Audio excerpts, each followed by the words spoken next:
Il est 12h45 sur la chaîne du développement. Bonjour, voici les grandes lignes de cette édition. Les accidents vasculaires cérébraux touchent une personne toutes les 5 secondes dans le monde. C'est une pathologie qui peut tuer ou laisser des séquelles irréversibles. Plus de précision dans ce journal.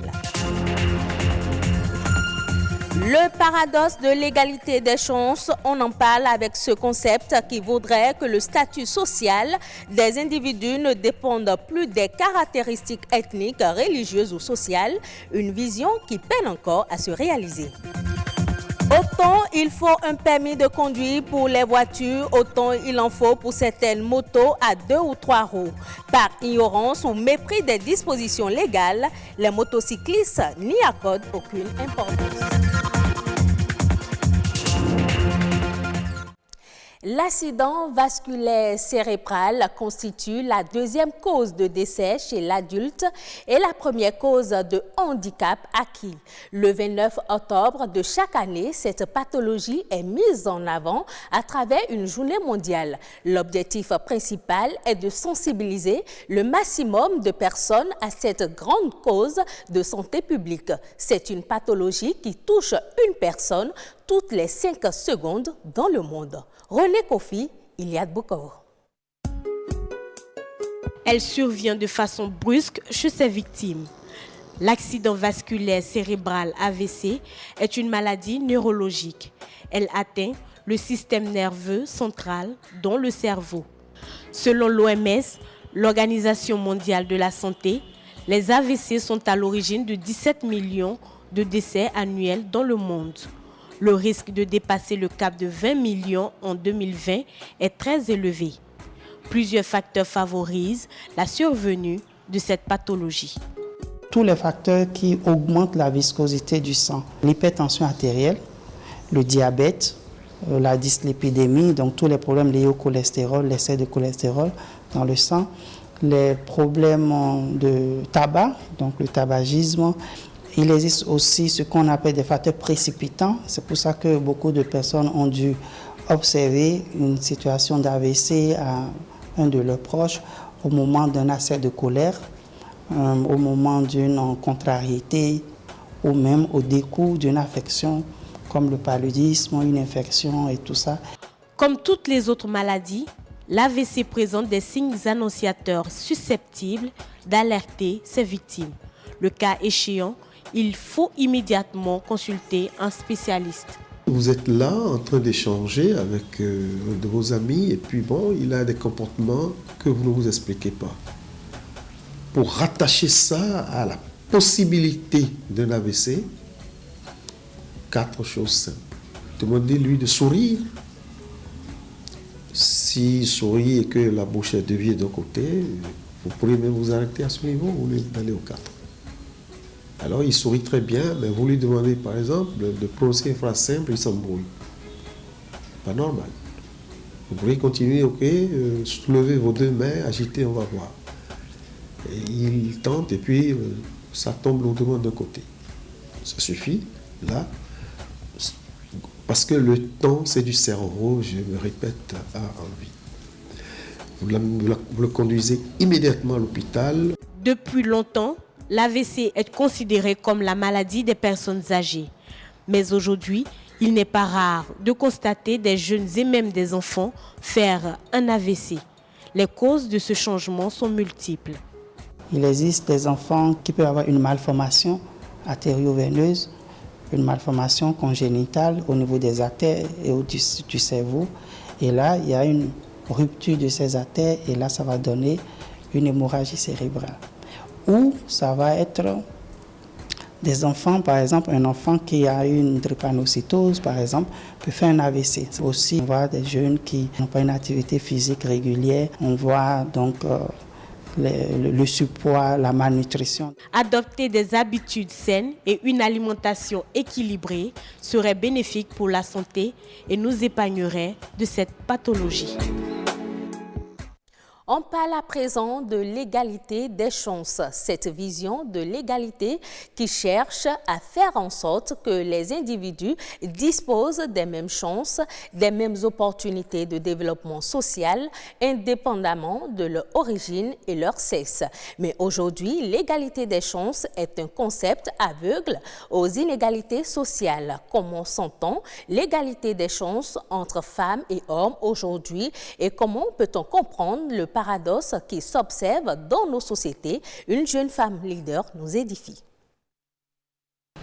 L'égalité des chances, c'est une vision de l'égalité qui veut que tout individu puisse avoir les mêmes chances et puisse disposer des mêmes opportunités pour pouvoir atteindre des objectifs de façon positive, indépendamment de son origine, que l'origine soit ethnique, que ce soit une question de sexe, que ce soit des moyens financiers, que ce soit une origine liée également au lieu de naissance ou même que cela soit lié à un quelconque handicap.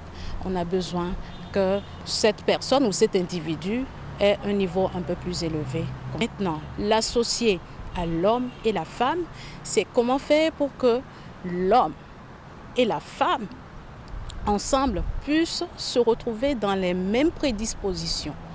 C'est un combat qui est permanent. Et si on s'amuse à s'endormir, à penser que oui, aujourd'hui, il y a beaucoup plus de filles qui s'inscrivent à l'université, donc on est en train d'obtenir les résultats, elles s'inscrivent à l'université, mais si vous observez bien, elles n'arrivent pas à accéder à l'emploi. Elles obtiennent le diplôme, mais nous devenons des vendeurs ou des commerçantes de tel ou de tel. C'est vrai, c'est une passion, c'est un potentiel à développer que de faire du commerce. Mais transformer son diplôme ou prendre son diplôme, mettre le diplôme dans les tiroirs et devenir commerçante de tout, nous en avons un peu partout maintenant. Moi, je crois que c'est déjà une sorte d'inégalité. Petite ou grosse cylindrée, les conditions d'accès à la conduite sont les mêmes. Autant il faut un permis de conduire pour les voitures, autant il en faut pour certaines motos à 2 ou 3 roues. Une pièce indispensable pour éviter de tomber sous le coup de la loi. Mais les Béninois connaissent-ils l'importance du permis de conduire pour les engins à 2 ou 3 roues? Ulvaeus Balogun s'est intéressé à la question dans ce reportage que je vous invite à suivre.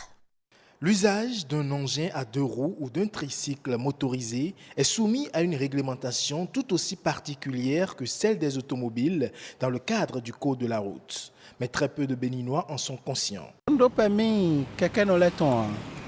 je n'ai pas de permis pour conduire ma moto. Visiblement, ils sont nombreux, les usagers de la route, à ignorer l'existence du permis de conduire pour moto. Pourtant, ce type de permis a bien sa valeur d'être. Les conducteurs à 2 roues ne respectent pas le code de la route. Et ce qui est à la base de ça, c'est qu'ils ne prennent pas l'auto-école avant de venir sur la route. Avant de mettre dans la circulation, vous devez avoir une autorisation de conduire un engin ou bien un véhicule automobile. Au Bénin, 3 catégories de permis sont reconnues en fonction de la cylindrée de la moto. Nous avons les permis A1, A2, A3. Le permis A1, c'est pour conduire les engins à 2 roues de petite cylindrée, c'est-à-dire de cylindrée ne dépassant pas 75 cm3. Les Tchénanan, les MAT, ces motos d'âme qui n'ont pas d'embrayage là, sont rangées dans la catégorie A1. Le permis A2 autorise la conduite des motocyclettes de cylindrée moyenne, c'est-à-dire de cylindrée dépassant les 75 cm3 jusqu'à 400. C'est les motos comme les Saneli, les Sania avec embrayage, les Bajaj, les engins des ZEM, même les tricycles. La catégorie A3, ça c'est pour les grosses motos. Les motos que les motards conduisent pour les policiers qui se mettent devant les officiels. C'est les grosses motos là, dont la cylindrée, bien entendu, dépasse les 400 cm3. Et pour obtenir ces différentes catégories de permis, le passage dans une auto-école est indispensable. Pour obtenir cette catégorie de permis A1, vous devez satisfaire à l'examen théorique, c'est-à-dire du code de la route. On n'exige pas la conduite. Avant d'obtenir le permis A2, il faut, en plus le code de la route, il faut un examen pratique. On doit quand même évaluer l'apprenant par rapport à sa capacité de conduire l'engin là. L'obtention du permis A2 et celui du A3 respectent les mêmes critères dans le code de la route et l'examen de conduite. Mais un âge minimum est requis pour toutes ces différentes catégories de permis. 16 ans au moins pour le A1, A2 18 ans au moins et le A3 21 ans au moins. Les permis de conduire A1, A2 et A3 sont permanents. Le prix de leur obtention dépend certes d'une auto-école à une autre, mais le non-respect de cette réglementation est puni par la loi. Hors du Bénin, le Ghana va bénéficier d'un financement de 115 milliards de francs CFA de la part de la Banque mondiale pour renforcer le secteur éducatif du pays. Le projet vise les structures scolaires peu performantes des pays d'Afrique de l'Ouest afin de renforcer l'enseignement et l'apprentissage par la formation continue moderne des enseignants et la fourniture de matériel pédagogique.